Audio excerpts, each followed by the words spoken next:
noon, good morning, wherever you are in the world right now. Welcome, ladies and gentlemen, to another wonderful episode of Into the Dojo, where we get to the heart of martial arts and leave the politics at the door. Today, we have a fantastic guest who has taken his time to be able to come and join us today. For those of you who may not know who he is, I got a few stats for you. So we have Brother Light Burley here from the 52 Blocks Defense System. Brother Burley is one of the most prominent spearheads, if not the most prominent spearhead of the 52 Blocks Street Defense System. This is a martial arts movement that has been very popular both in the New York City martial arts community as well as across the country. Light Burley has been pressure tested in several different martial arts. He is a pressure tested instructor of about, I think it's 30 years, correct, Light? Well, you can round it off there. You can round it off. Yeah. So, no problem. About 30 plus years of pressure tested real life martial arts experience, hands-on martial arts experience, and his unique methods have been utilized both in local tournaments in the real streets of New York, as well as in national tournaments like the Golden Gloves itself. He has also been seen on many different multimedia outlets as well as YouTube and in local TV stations as well. Ladies and gentlemen, brothers and sisters in arms, please join me in welcoming Master Light Burley. How you doing, Light? Oh man, thank you. A great introduction. I take it all.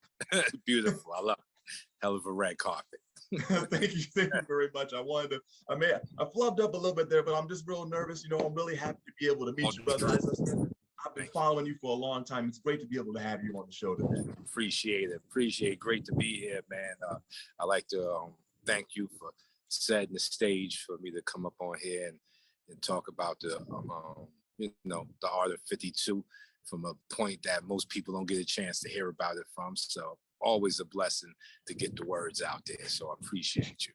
Thank you very much, brother. And that's exactly what we plan on being able to do today. We want to be able to get to that truth and honestly get under the stereotypes that a lot of people would think of for martial arts in general, as well as your art. So the first question that I have, I know I gave kind of like an overview of who you are, your experience and such like that. But if you don't mind telling the viewers, those who may be familiar with you and those who may already know the answers to these, tell us a little bit about yourself and what led you specifically to 52 Blocks. I've always been in the martial arts. I'm one of those children of the YMCA. I did karate in the YMCA. It took me a while to get past white belt. I wasn't too focused, but that was like my introduction into it. The Bruce Lee movies, then going off to a boarding school / military school where they had Taekwondo, collegiate wrestling, archery, things of that nature. I kind of got to do more there.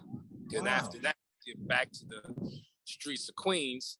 Art that was famous then was 52 Blocks, and pretty much it was about not being hit. It's a funny thing to explain because when you say self-defense, people are like, well, boxing is self-defense. And yes, right. That is self-defense.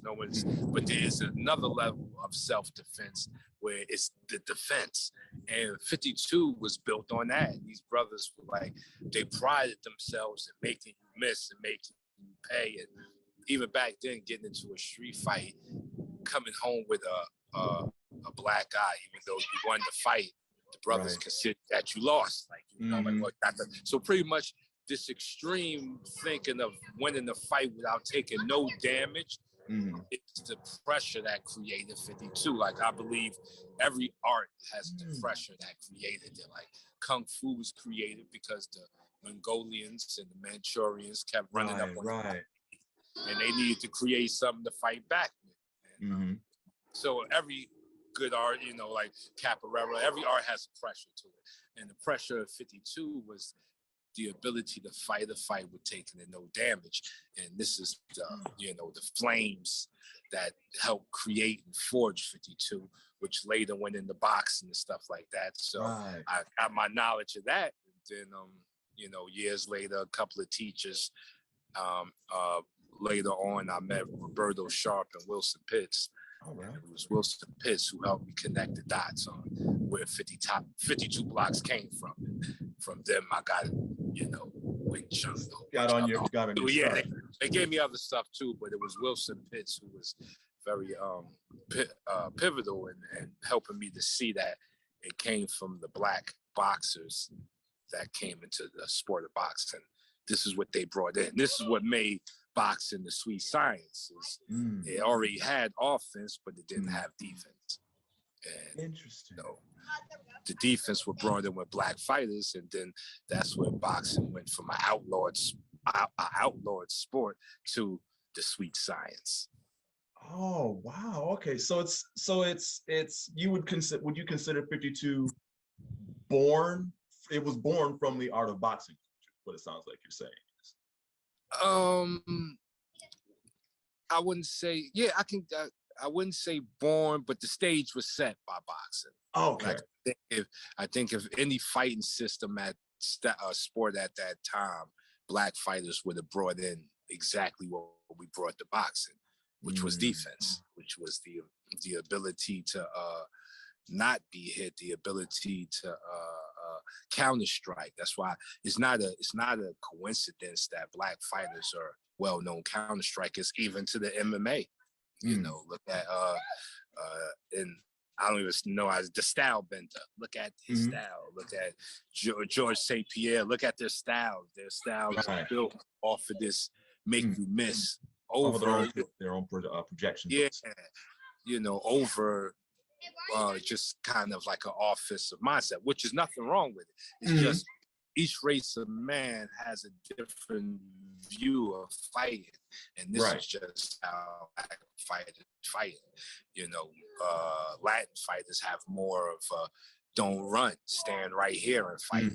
They call slugger mentality, right here, yeah, let's go. Like, what are you running for? You know, ain't no time, and there's nothing wrong with that. It's just their thing. You know, so this is our thing, and from that came the art of 52. I like that. So tell us, I guess, for the viewers at home, what is 52 blocks, and what is the history, I guess, if you can expound on a little more, what is the history behind the original concept of the art? Defense, you know, it kind of seems that melanated fighters have a higher awareness to defense. This goes back to Shaka Zulu when he fought the British. And, you know, he used defensive tactics, which were guerrilla tactics, on a large army. You look at Allen Iverson with the crossover. You know, you look at OJ, you know, on the football field. Like, it's not just contained to fighting. It's what we do. You look at breakdancing. You look at the way we dance. Not that it has this defensive element, but all of them have this defensive element, you know, that we use, you know, at a higher level. So 52 is just that. 52 is the technical look at that principle of defense in fighting, which would be not to be hit, how not to be hit, how to control range. And what does how not to be hit control? That controls range, that controls timing, that controls blocking and interception, of course, but that also controls slipping, ducking. So 52 looks at defense in that level, not just blocks, the whole thing. So that actually leads into that actually leads perfectly to the third question I have here. So seeing as 52 blocks, in my understanding of the style, it comes across as a very hybrid boxing based style. Now, with that hybrid idea, I guess we'll take it from how you have shown the concepts in your videos and such that I've seen on YouTube. What are some of the foundational systems that comprise your version, I would say, or your applications of 52 blocks? And for 52 blocks as a whole, are there multiple versions of it, or is it one specific system that has just been passed down? I think this is where the confusion of 52 comes in, and you know, you'll have other guys say it's something else. Like they'll have the hand shapes, but they really don't have the understanding of it. So it's really just a defensive system. It piggybacks off of nothing. There's no other arts that go into making 52. 52 pairs well with other arts, but the offense that it was first dealt was punching. So it has a higher level. It looks at it has a more in-depth look at someone throwing punches at you and trying to hit you in that manner. Kicks, it can also have a defensive angle for kicks too. But it was mainly, it had to do in the beginning, all it had was boxing. Now we have more arts that we are allowed to compete in, but boxing was the first sport Black men were allowed to compete in before boxing. I mean, before basketball and baseball, it was boxing. So it comes from that element of punching and striking at that level. So it has no Wing Chun influence. It has no karate influence. But later on, did you see people using it with that in that level? Yes, it can be, because it's a defensive art. So you can imagine I'm using karate kicks with my 52 blocks, and that's I forgot the drug dealer that was very known for that. I think it was not Wayne Perry. He was with Fat Cat. I forgot his name, but he would use like a version of that, which would be like 52 blocks with karate kicks, because it doesn't really have an offense. It's like a shield. Like what could you put a shield with? Anything. A sword, a gun, a rock, a dagger, so if the shield had a style, what would it be called? 52. The art of the shield. So it could be paired with anything. So I think some of the brothers that remember the pairing, that's what they were seeing. They were seeing someone who had an offense other than boxing. So if you went and took Muay Thai and did 52, you would be doing 52 with Muay Thai's kicks or Muay Thai's elbows. But what you would use to defend yourself would be 52. So it's more so a capsule that you can pour other systems into in order to not to say improve, but in order to just make it your own specific thing, rather than already being a hybrid in and of itself. Am I correct? Well, it goes deeper than that. It's actually the other side of fighting. See, this is why defense is so funny, is that most people don't even conclude it as a side of fighting. Why is that? Because most people always see themselves winning. They always see themselves as getting off the karate chop. No, see, defense is the truth to fighting. Is what happens when he's kicking your ass? What's happening? What do you do? See, everybody always sees themselves as winning, but that's not a fight. Now, a fight can have, it's like a wave. It can have a tide that goes back and forth. Right. Like a basketball game. Sometimes they're up, sometimes they're up. And so if the fight is long enough, it could have a wave. So whereas, what are you doing when he's on? Like, what are you doing? You just got to punch for his punches? Like, no, it's defense. Like, defense is the other side of fighting. Like I said, with boxing, all they had was offense, and it was a bloody mess. Men beat the living pulp out of each other. The black man came in and they said, and it was, no, I'm not just going to stand there and let you beat on me. It's like playing chess, right? Yeah, I'm going to make you miss a couple. Then I'm gonna get off, and then it's like anything else. Is there any other sport that exists straight on offense? No. Even when you're scoring in basketball, you got to get back down there to the other end and now defend your rim. A football team has a defensive squad and an offensive squad, but it's just funny that when people think of fighting, they totally forget about defense because they always see themselves as the ass kickers. Or some people, I will notice that they've actually seen, they'll actually think of the offense as the defense, and in essence, kind of cancel out. See themselves as winning. Right. See themselves as winning. Yes. You believe you're just going to go punch him all upside the head, and he's going to, no, he's going to punch you back. And what are you going to be doing when he's doing that? Oh, okay. Kind of like the old adage, I think Mike Tyson said, everybody has a plan until they get punched in the mouth. Then all of that offensive dream and your offense is your defense goes out the window. And then we Right. check what you do after you get punched in the mouth. Sure. So that's the answer. Those are the questions defense answers. What do you do when you get punched in the mouth? What do you do when he's trying to punch you in the mouth? See, offense will only tell you what are you doing when you're trying to hit him. Right. Defense is going to tell you what are you doing when he's trying to hit on you. And that's the question that most fighters don't ask themselves. All right. So now this next question I have actually comes from one of our viewers via Facebook.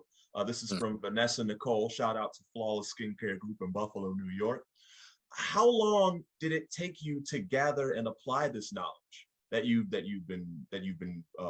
giving to the community, so to speak? Well, as my teacher says, the research is ongoing, so I'm still here, so still gathering. But up to this point, it's been about 25 years. Oh, long time, long time, very long time. Yes. That's okay. It's all right. Just like wine, martial arts is just like wine, brother. The longer that you hold, the better the wine gets. I'm in my pomade stage now.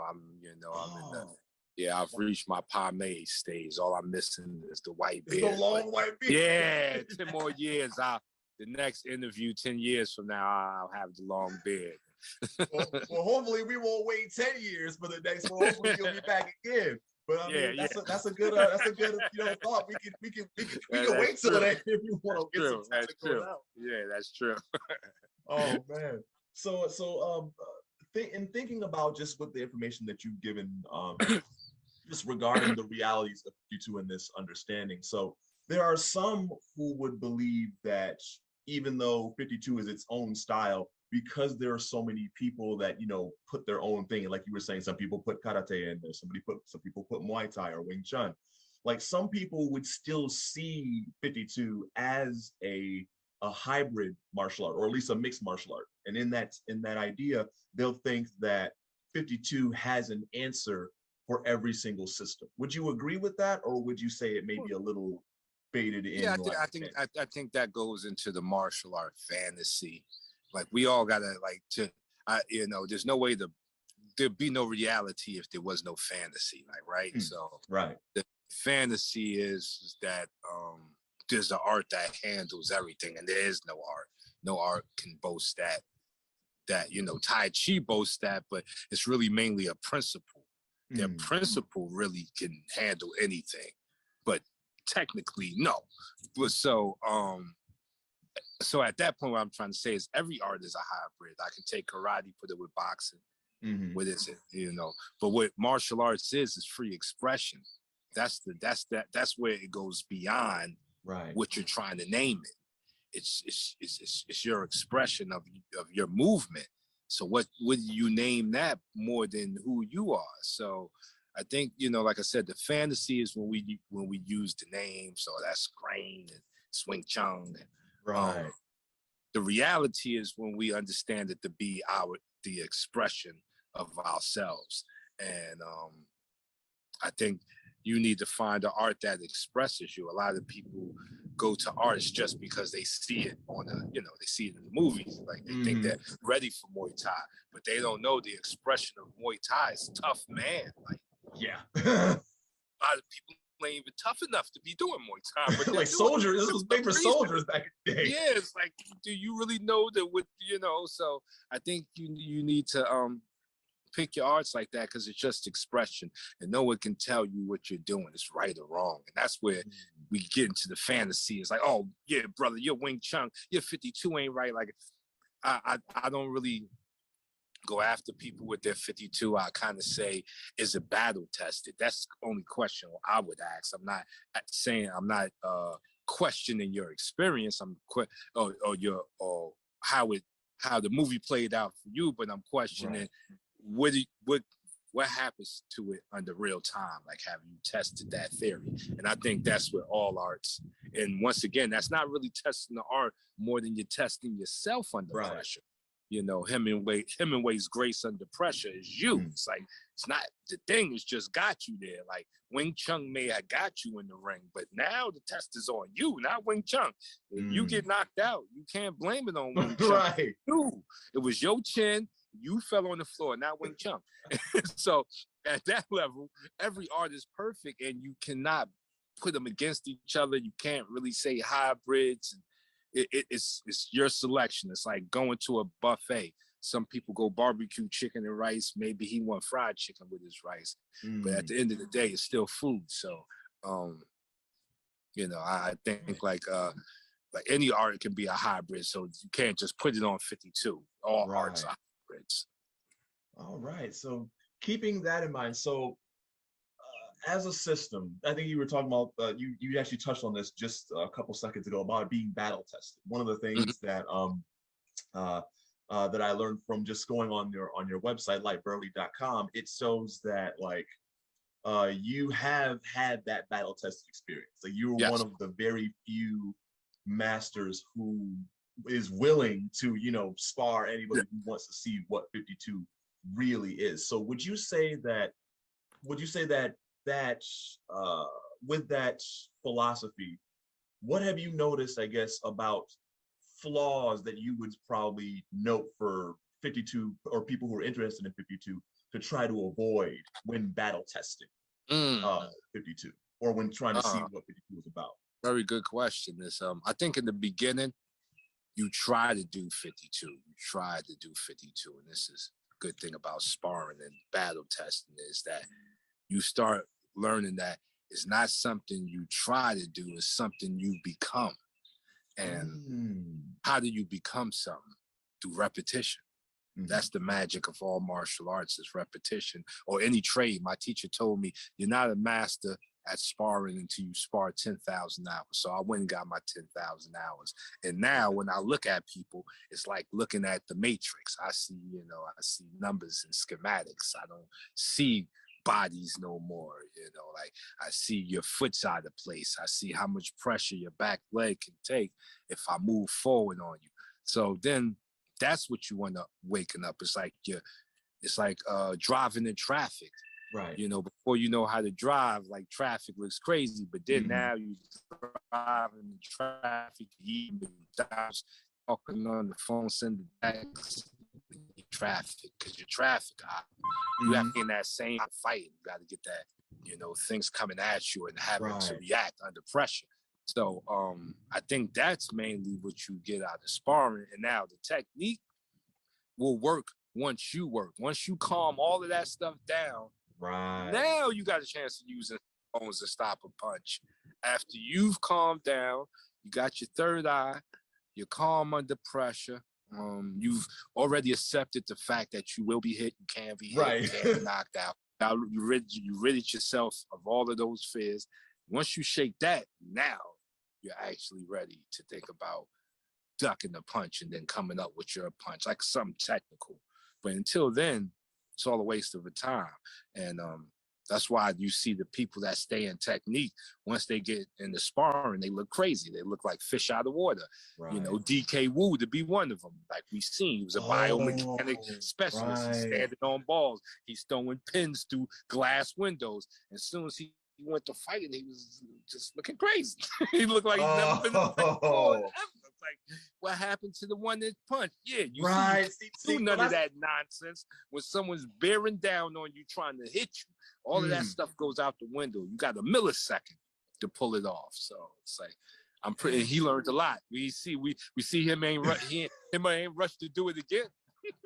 And I remember when the videos came out, like I was sitting there like, wow, this man's like breaking helmets and so you're saying that where he went wrong is or where an error that he might have made, it wasn't battle tested as much as it could have been. Yeah, he can, because the greatest hater you have is yourself. You're never going to move past them until you make the hater a fan. How do you make the hater and you a fan? Repetition. See, he couldn't fool us. Everything that showed is that he don't spar. We seen it. There was no repetition of sparring. Maybe breaking helmets. Maybe if he was fighting a helmet, it could have been different. I don't know. But yeah, see, a helmet stays still. Like, he has repetition of that, of things that stay right there in front of you. But now, when it's real live time, we seen every part of him looked uncomfortable, meaning he doesn't do that. That's, see, you can't fool the brain. Like, you can't fool the hater. That's why baseball players, if you stick them in the ring, they look crazy with all of that coordination they got. But then you take a boxer and you put a bat in his hand and he looks crazy. What's happening? But they both got coordination. What's happening? You can't fool the hater. See, the hater knows you're a baseball player. The hater knows you're a boxer. Because that's the repetition you've done. You've trained to be a boxer. He's trained to be a baseball player. You can't fool that.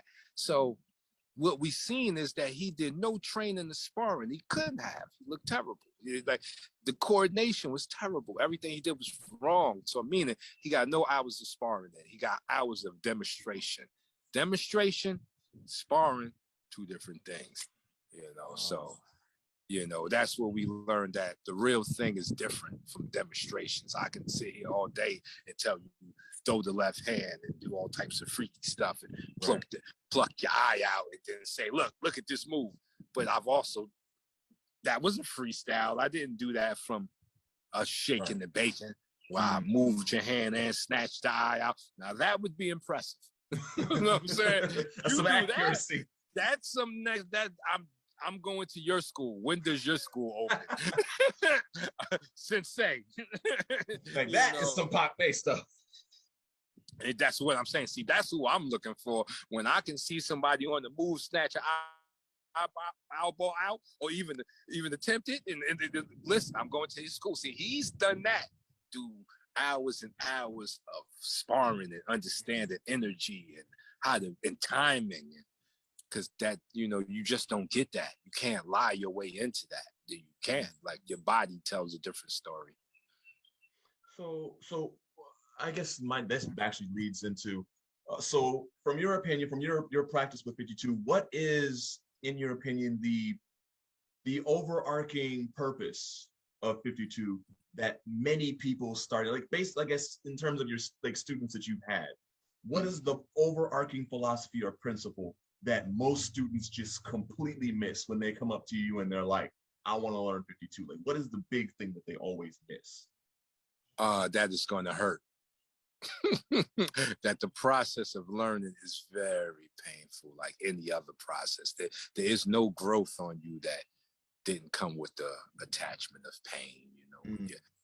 When your baby teeth grew out, you had to lose them. They had to fall out. You had to pull them out. They got loose and bled, and for your real teeth to come in. All process of growth is going to be painful. So I believe that people come in for the shapes and they don't think that I don't do a root training where, you may be you may not see a block a year into training with me. So it's like, I'm not going to give you fancy hands. Like, we don't build houses. We don't build houses on ice.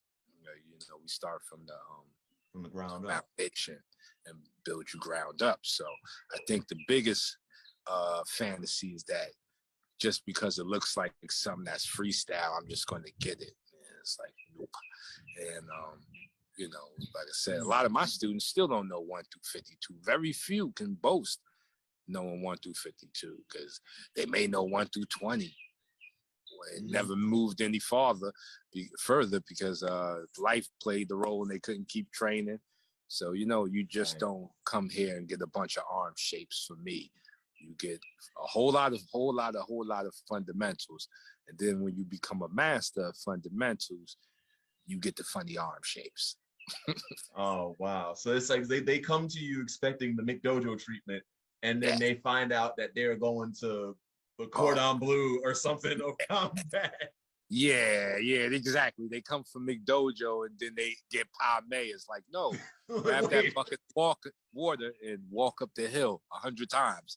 And when you pass out, we'll talk then. Oh, And it's like, what man. does that have to do with the block? So yeah, but that's what type of teaching Burley's I offer. That's, so that's why, anybody that I call a Burley, it's not somebody you're going to meet in the alleyway and manhandle any way you want. It's going to be a fight. That's good enough.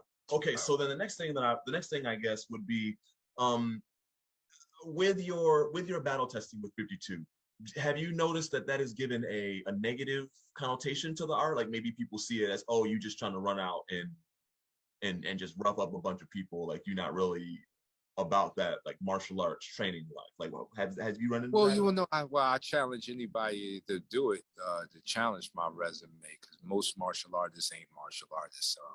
Like I said, I had a guy that came and told me he's trained for 20 years. And then when we broke it down, it wasn't 20 years. He had took a 5-year break. He had a hip replacement. No, I challenge anybody to say that you've trained 7 hours every day for more than 20 years. And I mean every day. That's what I've done. So when people meet me, they see why, like, it's a number thing. It's not a skill thing. This life is about numbers. Like, so you can't match my numbers. Why? I didn't have a job. I was a drug dealer. Being a drug dealer gave me a certain type of amount of downtime that most people don't have in their life. It's just what it is. So, really, for the excellence of being a martial artist, you need the commodity of time. You need to be able to dedicate like 10 hours a day. Who has that time? Very few. I mean, with a 9 to 5, not many people can. Who got me? Exactly. That's what I was gifted for 20 years, every day. No, I had no 9 to 5. Never had to run to this day. I still don't run off to a 9 to 5. So, I am part Peter Pan, but that's my true blessing. That is why martial artists have a hard time with me, or have a hard time seeing what I see, is because no, I really did every day for 10 hours, no less than 6 hours a day, every day for over 20 years. Now, when you do that, you become a different beast. Like, like I said, it's time in. So, I don't think what I've done will give any negative connotation to the art, because time in is time in. Like, if you ain't got time in, you really don't have the art. And Penn and Teller, they proved that. They did a whole Mythbusters about, can you do martial arts for 2 days out the week, get into a fight and use it? No. And they went down to the way your brain is hardwired. No. Meaning you haven't fooled the hater. You have to fool the hater. See, why my hater believes that I'm Bruce Lee is because I went 10 hours every day. It can believe nothing else. Right. I've turned the hater into a fan. So you can't fool your mind. So 2 days out the week ain't enough for your mind to believe you're a martial artist, ready to use it in real time. You got to fool him. And that's why they had movies like Manchurian Candidate about brainwashing, because they understand if you fool him, oh, it's a wrap. That's why, like, people start training when they're a baby. Mayweather started when that's why he believes everything. His mind is going to do it, because look at the time in. He's been doing it since undefeated. The birth canal. There's a picture of him at like 6 months hitting the speed bag. So he got from 6 months all the way up to now. You can't go against that type of time. Like Khabib wrestling bears. Like, you can't beat that time. They got pictures of this man at 9 years old with the bear and the dope fiend. Like, and the bear is like, what the hell is going on? Crazy ass Russians. Like, so even the bear is confused. So what do you do with somebody that wrestled the bear since he was 9? You can't do nothing with that. The time in, he will blast you. He just mangle you. Like, and we see Khabib do it. He just mangles men. Like, get out of here. What are you doing? Like, so that's time, man. You can't beat that. Right. So this next question here, since we're short on time, so I'm gonna get to this question. This one comes from Instagram. From one of our fans, Innate Ambition. He says, what is, or I guess in this case, what is the hardest thing about spreading your art to other people? Getting the people to believe that, it's not really the art, it's you. Like, everybody wants to buy into the art. That's the hardest thing about spreading the art. is that people buy into the art. Like, so, like, you know, they get so stuck on, oh, I just want Wing Chun. They bought into the Wing Chun mentality, not learning that Wing Chun is meant to build you. You are the masterpiece. Wing Chun is not. So at that level, every art should be open to you. Like, if I was in China, I'd learn duck style. Like, it looks, you know, they do it, you know, I'd pick it up, because like, it's not about the art, it's me. It's going to tighten something in me. Maybe duck style gives you better head movement, who knows? But like, if you stop looking at the art as the painting and start looking at yourself as the Mona Lisa, you're the Mona Lisa, you're the, you know, you're the art that this art is helping to perfect, then you would be open to a lot of arts instead of stuck on this. Bruce Lee kind of talked about it, like, you just capture a fan of one art is ridiculous. Interesting. So the hardest thing is getting people to let go of their mind and be open to different that free expression. Yeah. All right. So second to last question. What is one piece of advice that right now, with your experience, you give to young martial artists or those who are looking to get into the martial arts?